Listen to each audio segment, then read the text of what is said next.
Here it is. 1970 Chevy Van. 250 cubic inch, 6-cylinder,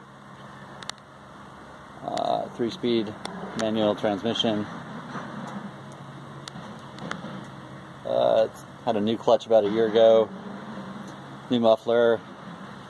The motor's been, it's got a HEI electronic distributor in it. And it's been lowered. Pulled the leaf springs off and bent the ends so to move the leaf springs up into the wheel well. So nothing's really been modified on the suspension, just bent the leaf springs. It's got an I-beam front end, and so to lower the front end of this van is really hard and really expensive. So that was the cheapest, easiest way to do it. Lowered it about 3 inches. The rack is off a 1970 Ford Bronco. At least that's what it came off of. It didn't come with it, but that's the last thing it was on. It's got an air vent on the top, which is fixed.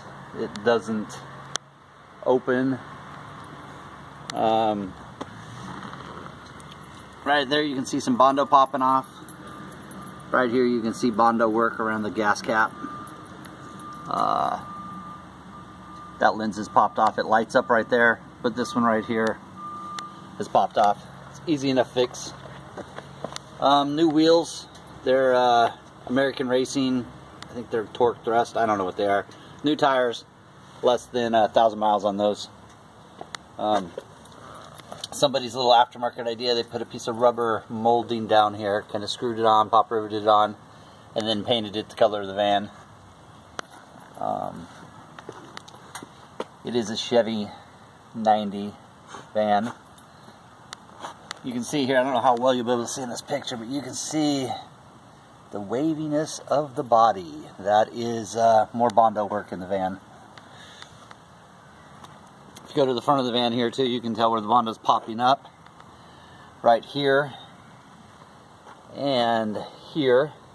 I think those two little spots were from a wheel, a spare tire mount that was on there at one point, and that's the Bondo work popping up. These holes right here were from a Chevy bow tie that was on there a while ago.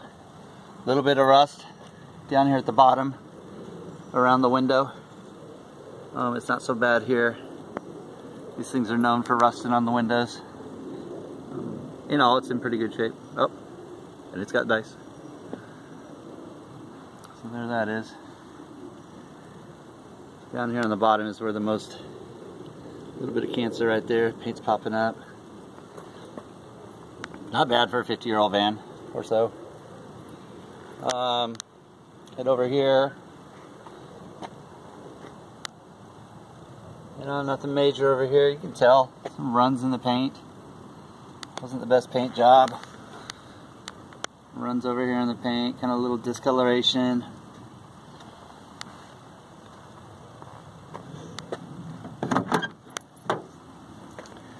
It's the interior. It's done about 10 years ago. Me and my son did it. Plywood with velour and foam backed door cards. On this door here, that door there. The floor, it's a raised floor. It's built over the wheel well, so you can see there's no wheel wells in this thing.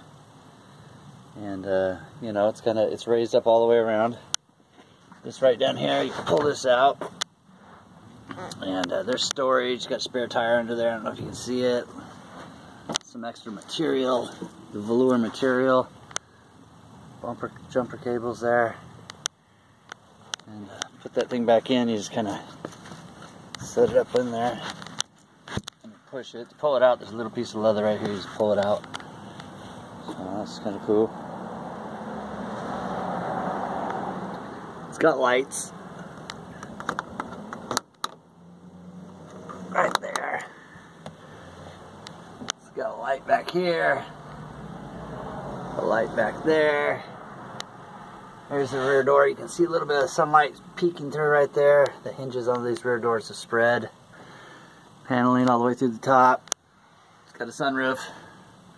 Doesn't leak. It's pretty impressive for Oregon.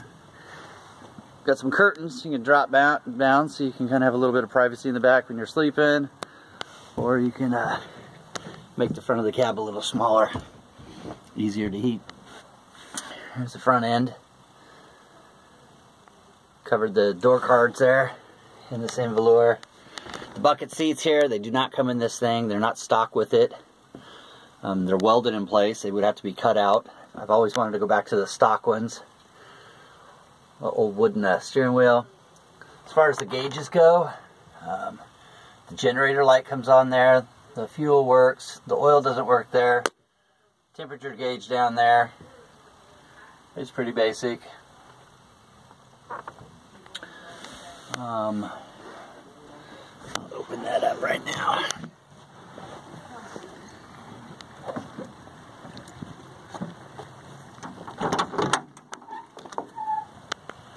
This right here, floor pan, cut a piece of metal and welded it down there. It was kind of had some holes in it.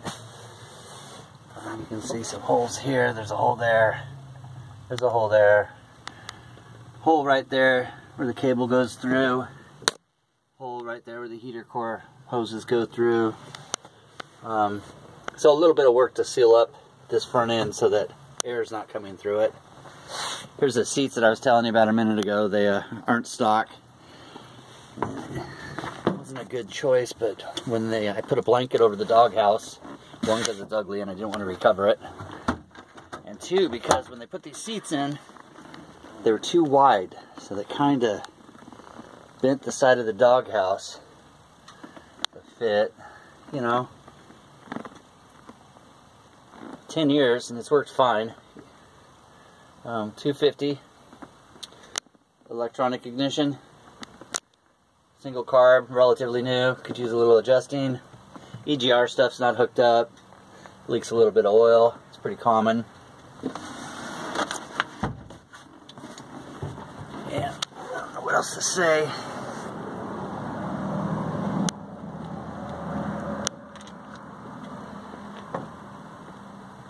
All in all, that's a pretty cool van. A lot of compliments. Some issues with the door handle, so it needs a new handle. This is what I use to close it. If you want to latch it from the inside, this here little job right here, you just flip it up while it's closed. The hinge pops up. Flip it down, hinge pops down. So you can close and lock the door from the inside. From the outside, if you're just closing, I just use that little latch.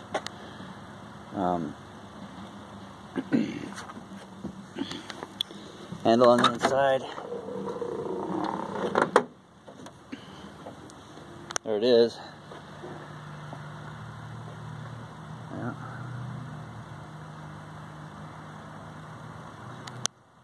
This part here does not open up like the side one does. It's fixed. Wish I would have made it so it opened up. It's got a trailer hitch. Pull jet skis and stuff with this van. There's the light for it.